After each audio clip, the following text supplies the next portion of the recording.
Hello and welcome to Church at Home with Rachael for Wednesday, the 8th of June. As I said yesterday, I have, in my move, begun to find things. It's like a treasure hunt or Christmas all over again. I'm finding things I thought I had lost, or even some things I thought I'd forgotten I'd owned. But one of the things I found is the books that I use for my devotionals, and this one is by Joshua Dubois, the President's Devotional, devotions that he shared with President Barack Obama when he was in office.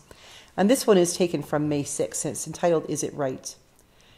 So whoever knows the right thing to do and fails to do it, for him it is a sin. And that is from the 17th verse of chapter 4 of the Epistle of James.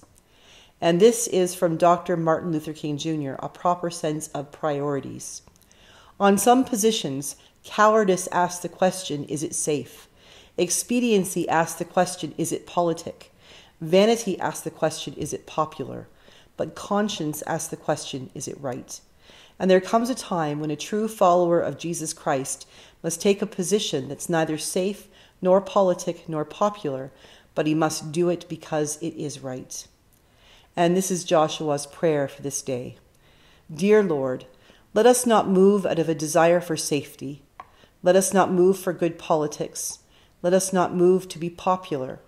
No, Lord, today we want to move when it's right. Amen. We want to move when it's right. There's been a lot of stuff in the news lately. Gun control, the mass shooting in Buffalo at the Tops grocery store, the mass shooting at Robb Elementary School in Uvalde, Texas, the movement and lack of movement on the part of politicians in the States to change things, the Canadian government's own move about gun control that has been controversial for some, and other people thought it was doing nothing, other people thought it was doing too much. We're looking at Ukraine and recognizing that we're starting to not pay as much attention to what's happening over there because we're too worried about the cost of gas and oil and the bread basket of the world not being able to send us the bread. We're once again seeking out what is closer to home and thinking more about ourselves. And there's really, I don't think, anything wrong with that. It only becomes wrong when, by doing so, we stop paying attention to seeking out what is right. We want to move when it's right. I think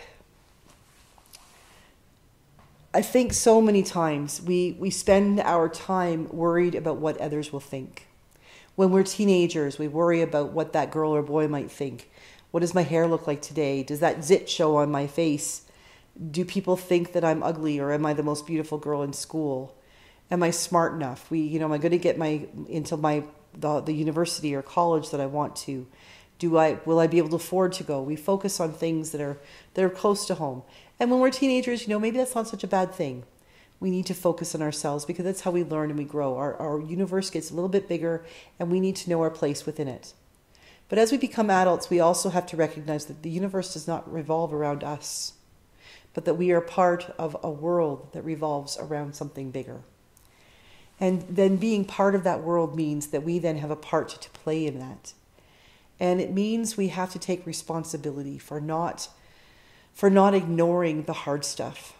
And I've been challenged in the comments for some of my stuff on gun control about not knowing my history and not knowing enough about guns and not knowing enough about, or how dare I speak about American politics when I'm not American.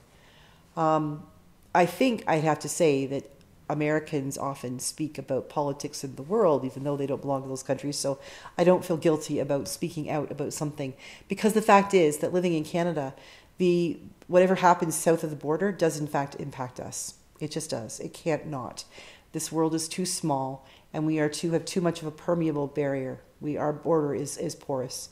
Things come and go back and forth. So yeah, what happens south of the border does affect what happens north of the border. So I'm not going to apologize for that. But I think we do need to recognize that we need to think beyond ourselves. A couple of times it was quoted to me that people have the God-given right to bear arms. No, I'm going to argue with that.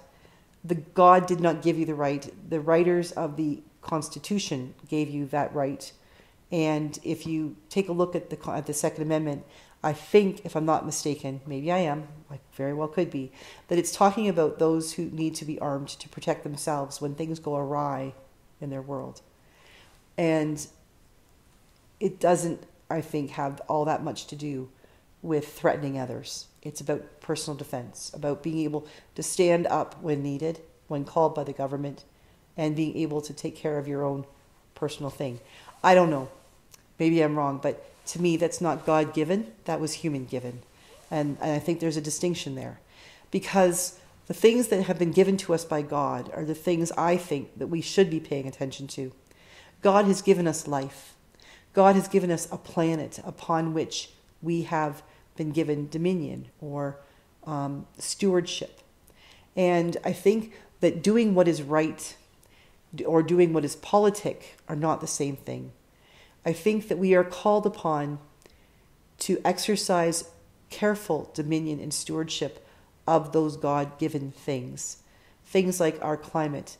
I was listening to the news the other day, and there was a documentary, I guess, on the radio about a geologist or someone who deals with flora and fauna and things like that along the eastern coast of places like the Carolinas and things like that. And he was talking about how much of the land is now underwater and ghost forests. And he talked about in 30 years how many feet, like we're talking over 100 feet, would be more underwater. And when those trees are underwater and die, they stop the protections from things like hurricanes and windstorms, which causes more damage inland. And that is a God-given thing. God has given us the responsibility of taking care of this planet. I don't think God gave us the right to take another life. I don't read that in the Bible. But I do recognize that our Bible says that God gave us creation and God said it was good and put us in dominion over it. Dominion does not mean stamping on it until it is dead. Dominion means taking care of it, being responsible for it, ensuring that it can continue on as it was intended to do in the first place. And we're not doing such a great job about that. It seems to me that we are moving out of a desire for safety. We are moving out of a desire for good politics, and I would argue about the good, both north and south of the border. We are moving to be popular, to be the one who's listened to the most, the one who gets the most likes, the one who gets the most views. I fall prey to that myself. But we are not necessarily moving for what is right. And I think that's a shame. Because at the end of the day, if something is right for me, if something is good for me, then it also must be good for my neighbor. If clean air and a healthy economy and jobs for people to do and opportunities to be trained to do the jobs and taking care of one another and health care and good stewardship of the resources that we have, if that's good for me, it's automatically good for you too. And if it's good for you, then it's good for the next person and the next person until it comes right back around to me. When we do what is right in God's eyes, when we do what is right for humanity, for the creation that God made, then we will be moving toward a world in which we don't need guns. We don't need to be worried about whether or not there's health care, whether or not there is food. Because there will be health care, there will be food, there will be no need to worry about whether our schools are created like prisons with only one entrance. That does not make sense to me. But, and guarded by armed guards and teachers who feel like they have to become military members in order to teach children how to read and write and do arithmetic. How to teach children, especially little girls, about science and technology, engineering and math. How to teach little boys how to cook and to sew. how to be parents, how to manage a budget, all of these things. We need to not worry so much about the politics or the economy or what about me and taking care of my own. Because when we do what is right, when we walk out into the world and see each other through God's eyes, which does not see color, does not see gender, does not see ethnicity or culture, but sees a body made in God's image, then we will be walking toward what is right. And that, I believe, is what we are all called to. Whether we believe in God, whether we believe in Jesus or Buddha or Allah or nothing, at least then we will be working toward something that is positive and life-giving that we can all share in. So let's work today for what is right. Not necessarily what is right only for us, what is politic for us, what is safe and secure for us. But let's work for what is right for the world, what is good politics for the world, and what is safe and secure for the world. Because together, this is our world, and we have stewardship of it. Have a good day, and thank you for joining me. I will see you tomorrow for Church at Home with Rachael.